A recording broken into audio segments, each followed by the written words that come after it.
Hello दोस्तों, जय हिंद। कल हम आप लोगों को वृत्त के बारे में कुछ महत्वपूर्ण तथ्यों को बताए थे। तो आज हम बात करेंगे वृत्त से संबंधित प्रश्नों को कैसे हल करेंगे, उनके क्षेत्रफलों के बारे में बात करेंगे।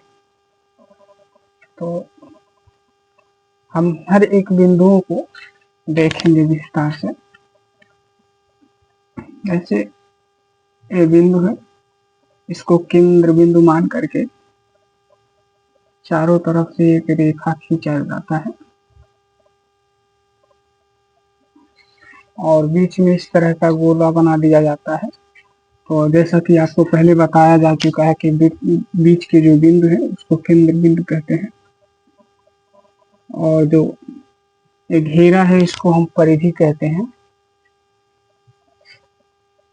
तो अगर हमें पूरे वृत्त का क्षेत्रफल निकालना हो, संपूर्ण वृत्त का क्षेत्रफल,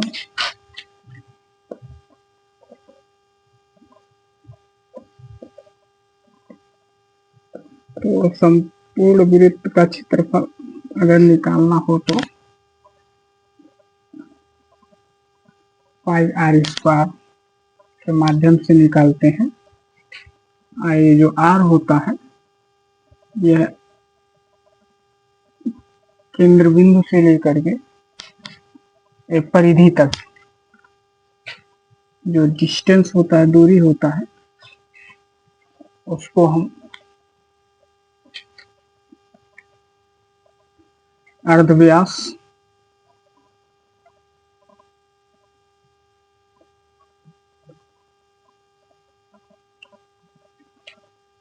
या त्रिज्या कहते हैं। तो आर आपका त्रिज्या है और पाई का मान जो होता है वह 22/7 होता है। तो अगर हमें संपूर्ण वृत्त का क्षेत्रफल निकालना हो, संपूर्ण वृत्त का क्षेत्रफल निकालना हो तो हम पाई आर स्क्वायर के माध्यम से निकाल सकते हैं। उसी तरह से अगर वृत्त के अंदर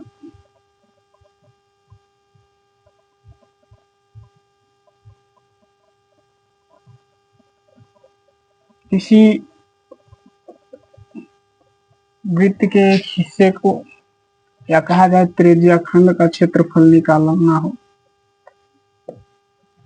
ऐसे यहाँ पर दो त्रिज्या खंड है और त्रिज्या खंड का जो कोण है वह 60 डिग्री है। तो ऐसी स्थिति में अगर हमें त्रिज्या खंड का क्षेत्रफल निकालना हो तो इसके लिए हम जो है एक फार्मूला है उसके माध्यम से निकालेंगे। त्रिज्या खंड का क्षेत्रफल बराबर, तो यहाँ जो कोण बना होता है वह देखना होता है। तो कोण जो है theta by 360 into pi r square. तो जो थीटा होता है वह त्रिज्या खंड का जो कोण होता है उस कोण को माना जाता है, और संपूर्ण वृत्त का जो कोण होता है वह 360 डिग्री होता है। तो हमें निकालना है खाली इतने ही दूर का क्षेत्रफल, और इतने दूर का क्षेत्रफल में जो कोण बन रहा है वो 60 डिग्री का कोण है। तो संपूर्ण कोण में से सिर्फ हमें 60 डिग्री कोण में बनने वाले त्रिज्याओं से जो खंड है उसी का हमें क्षेत्रफल निकालना है, ज्ञात करना है। तो इस वजह से 60/360 कर देंगे और गुणा कर देंगे पाई आर स्क्वायर से, जहां पर आर जो है वह अर्धव्यास या त्रिज्या होगा। अगर इसी तरह से यहाँ पर एक जीवा रहता है और जीवा के बाद वाले जो और परिधि वाला जो ये क्षेत्रफल है, इसको अगर हमें निकालना हो तो इसके लिए हम क्या करेंगे, देख रहे हैं ना। तो इसके लिए हम क्या करेंगे, सर्वप्रथम हम त्रिज्या खंड का क्षेत्रफल निकालेंगे और संपूर्ण त्रिज्या का जो क्षेत्रफल आएगा उसमें से जो त्रिभुज बन रहा है, इस त्रिभुज के क्षेत्रफल को हम घटा देंगे।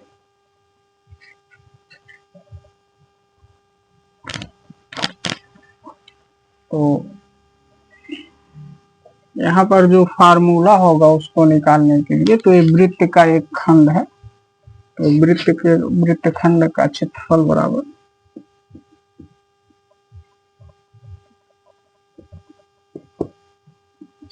बराबर क्या करेंगे, तो सबसे पहले हम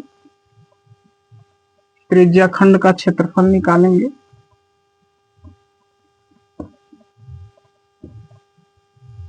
त्रिज्या खंड का क्षेत्रफल, और उसमें से हम घटा देंगे किसको, त्रिभुज के क्षेत्रफल को, माइनस त्रिभुज का क्षेत्रफल।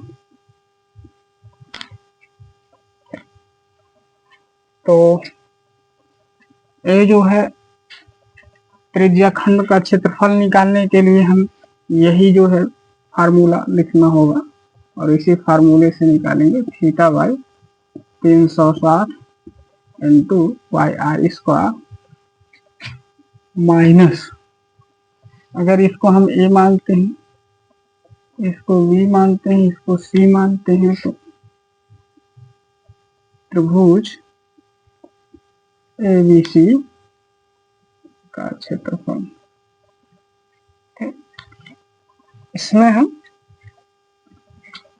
यहाँ पर निर्धारित मानकों को रखेंगे, जो इनके मान है उनको रखेंगे। उसके बाद हमें वृत्तखंड का इसका क्षेत्रफल ज्ञात हो जाएगा। अगर हमें इसकी परिधि निकालनी हो,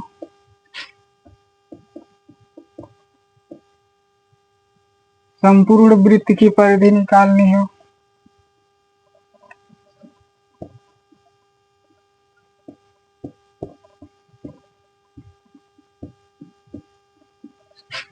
अगर हमें को संपूर्ण वृत्त की परिधि निकालनी हो तो क्या करेंगे,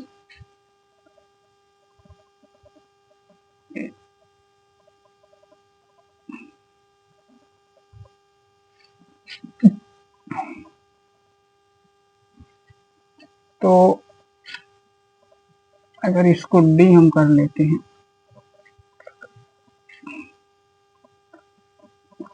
2 पाई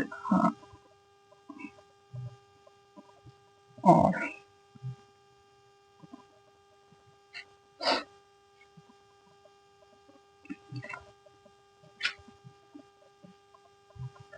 टू पाई आर का फार्मूला लगाएंगे। अब 2 पाई आर क्यों लग रहा है इसको हम जानेंगे, क्योंकि जो त्रिज्या है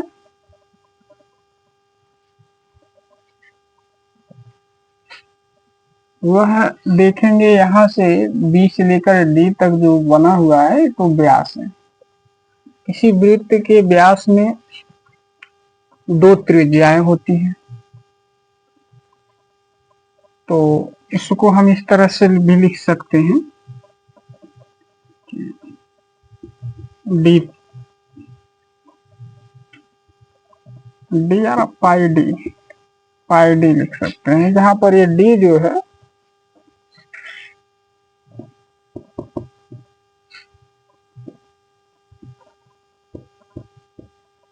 वृत्त की व्यास है। तो एक व्यास में आप देख सकते हैं ये 2 त्रिज्याएं होती हैं, और 2 त्रिज्या मिलकर के ही एक संपूर्ण व्यास बनता है। तो आप या तो व्यास दिया होगा तो पाई डी कर देंगे, अगर व्यास नहीं दिया है त्रिज्या में दिया होगा तो 2 पाई आर लिख देंगे। इस तरह से हम वृत्त की परिधि को ज्ञात करेंगे। और अगर हमें सिर्फ इतने ही दूर की इतने ही दूर की अगर हमें चाप की अगर या कहा जाए चाप या परिधि अर्ध परिधि ज्ञात करना हो तो इसके लिए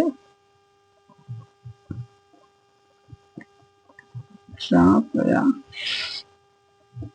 अर्ध परिधि के लिए हमें क्या करना पड़ेगा, थीटा बाई 360 इंटू 2πr, इस फार्मूले को हमें लिखना पड़ेगा और इसी फार्मूले के माध्यम से हम इस चाप के क्षेत्रफल को ज्ञात कर पाएंगे। अगर एक और वृत्त हो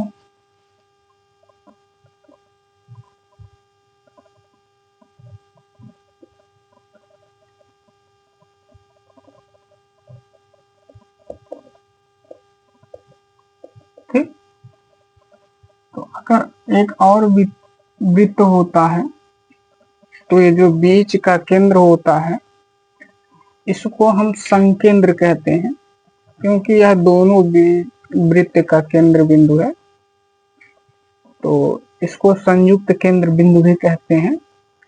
तो ऐसी स्थिति में ये जो छायांकित क्षेत्रफल अगर हमें ज्ञात करना हो तो इसके लिए हम क्या करेंगे, हम इसी फिगर से देखेंगे क्या करना है।